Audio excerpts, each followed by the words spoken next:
اب غور کرو، جتنے جیسے شیطان سے شروعات ہوئی ہے، اس کے بعد مسیلمہ کذاب ہے، جتنے بھی لوگ ہیں وہ سب کے پاس ایک برتن خالی تھا محبت کا، اسی لیے وہ بہک گئے، فتنے میں پڑ گئے.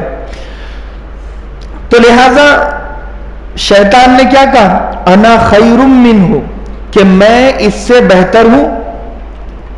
خلقتنی من نار وخلقتہ من طین، اے اللہ تو نے مجھے آگ سے پیدا کیا ہے اور اسے مٹی سے پیدا کیا ہے، میں اس کے سامنے کیسے جھک سکتا ہوں؟ اللہ نے کہا قال فخرج منها فإنك رجیم. سوال کرتا ہے، اتنی ہمت اللہ سے سوال کرتا ہے، نکل جا. فإنك رجیم، تم مردود رہے گا ہمیشہ، تجھ پر میری لعنت برستی رہے گی. وَإِنَّ عَلَيْكَ لَعْنَتِي إِلَى يَوْمِ الدِّينِ، قیامت تک میری لعنت تیرے اوپر اور میرے نیک بندوں کی لعنت تیرے اوپر. اس نے اللہ کو سجدہ کرنے سے انکار کیا تھا یا آدم کو سجدہ کرنے سے انکار کیا تھا؟ آدم کو. تو وہ اللہ کا نافرمان ہے یا آدم کا نافرمان ہے؟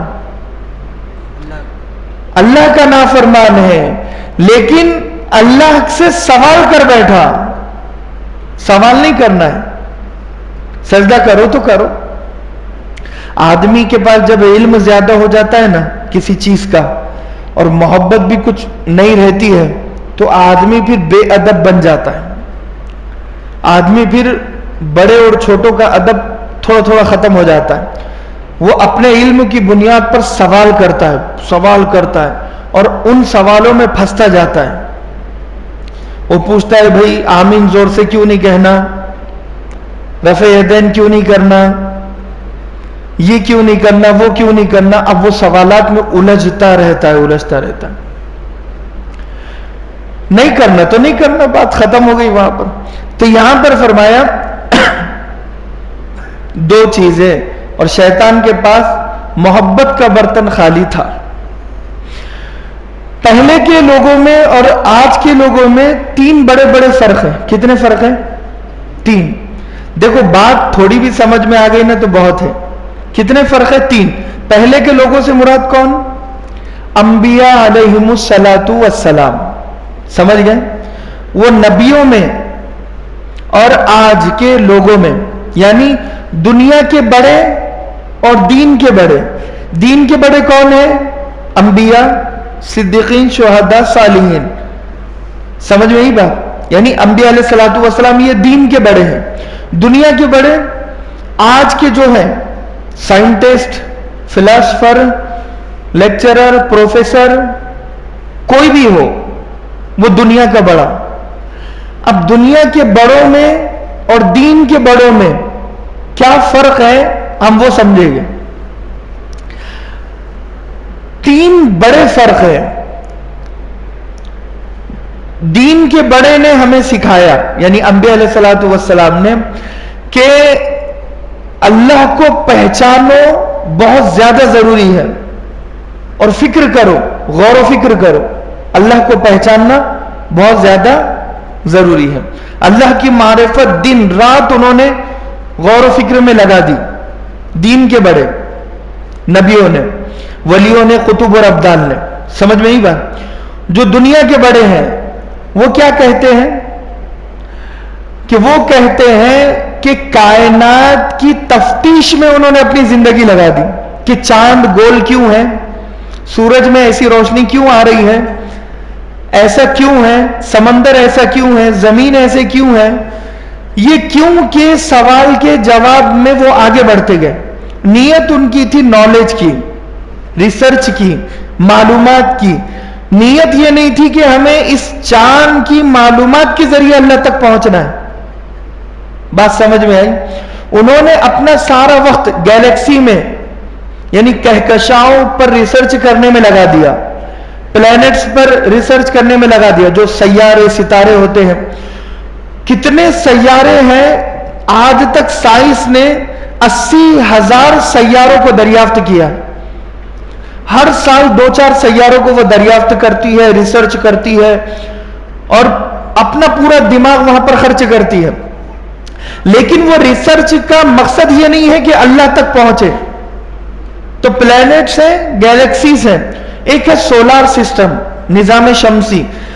سورج پر پوری ریسرچ انہوں نے کر لی، کتنی آگ پھینکتا ہے، کتنے ہائیڈروجن بم بن سکتے ہیں، کتنے سال کی بجلی تیار ہو سکتی ہے.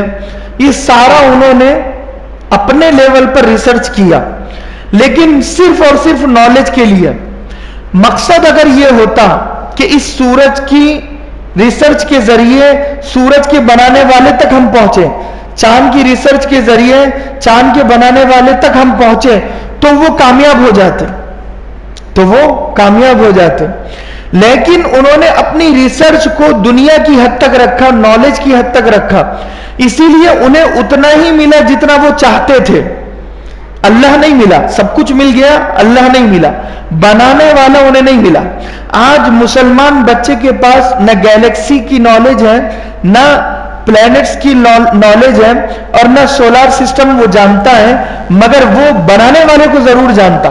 بھئی ہمیں نہیں معلوم چاند کیسا ہے، سورج کیسا ہے، ستارے سیارے کیسے ہیں، زمین کیسے گھومتی ہے، زمین کے نیچے کیا ہے، خلا میں کیا ہے، فضا میں کیا ہے، ہوا کا تنازن کیا ہے، ہوا کتنی رفتار سے چلتی ہے، مجھے نہیں پتا، لیکن اتنا پتا ہے کہ سب کے پیچھے اللہ ہے، سب کے پیچھے اللہ ہے. ایک انسان نے ہوا پر ریسرچ کی، فضا پر ریسرچ کی، آسمان پر ریسرچ کی، ساتوں آسمانوں کو ٹٹولا، کھنگالا، زمین کو کھنگالا، زمین کے خزانوں کو کھنگالا، ہر چیز کو کھنگال لیا، پوری ریسرچ اس کے پاس ہے، لیکن وہ بنانے والے تک نہیں پہنچا. آپ کس کو قبول کریں گے؟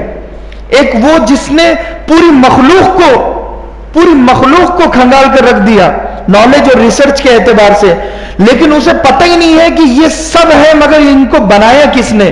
اور ایک ہے اس کو کچھ بھی نہیں پتا، لیکن اتنا پتا ہے کہ بنایا اس کو اللہ نے.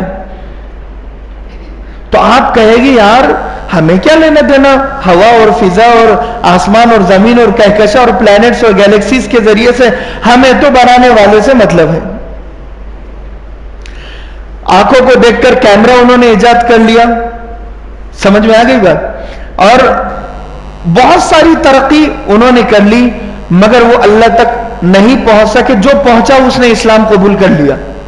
تو یہ ہے دنیا کے بڑوں کا حال، اور وہ ہے دین کے بڑوں کا حال کہ انہوں نے ہمیں یہ نہیں کہا کہ چاند کی تحقیق اور ریسرچ کرو، انہوں نے ڈائریکٹ یہ کہا کہ یہ جو چاند ہے نا اسے اللہ نے بنایا، یہ جو سورج ہے نا اسے اللہ نے بنایا، یہ جو ماں کے پیٹ میں بچہ ہے نا یہ اللہ کی طاقت سے پل رہا ہے، بڑھ رہا ہے، اور یہ جو تم بڑھ رہے ہو یہ اللہ کی طاقت ہے. تم ایک ناپاک قطرہ تھے، تمہیں خون کا لوتھڑا بنایا، گوشت بنایا، ناک، کان، آنکھ، منہ، دل، دماغ، گردہ، پتھری، سب کچھ تمہارے اندر رکھے، لیکن اللہ نے کیا یہ سب کچھ. اب ہمیں گردے کا ڈاکٹر بننے سے مطلب نہیں ہے، اگر ڈاکٹر بن بھی گئے لیکن گردہ کس نے بنایا وہ نہیں پتا تو پھر وہ ڈاکٹری ادھوری ہے.